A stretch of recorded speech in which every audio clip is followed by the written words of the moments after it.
শুভ জন্মাষ্টমীর পূর্ণ লগ্নে কন্টাই সুপারস্টার ক্লাবে ৪৬তম শারদোৎসবের খুঁটি পুজো অনুষ্ঠিত হল খড়গপুর পুরনো বাসস্ট্যান্ডে।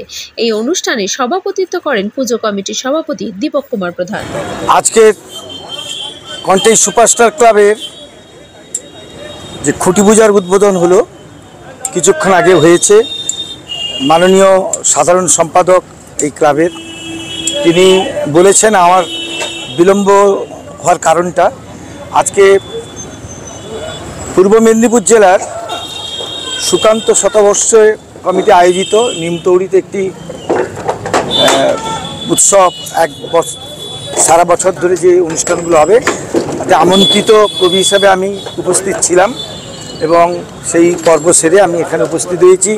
কেবলমাত্র বিশ্বজিৎ দত্তের আমন্ত্রণে শুধু নয়, এই ক্লাবের প্রতি আমার আন্তরিক টানের জন্য আমি এসেছি।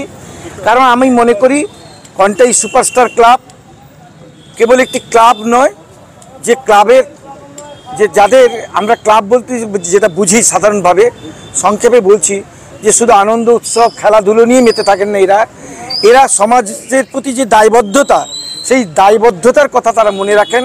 তিনি বিস্তৃতভাবে বলেছেন যে দায়বদ্ধতাকে কেন্দ্র করেই তিনি তার যে এই ক্লাবের সদস্যরা এই বাঙালির শ্রেষ্ঠ উৎসব দুর্গাপূজা, আমি মনে করি এটা বাঙালির নয়, এখন সর্বভারতীয় রূপ পেয়েছে এই উৎসবটি।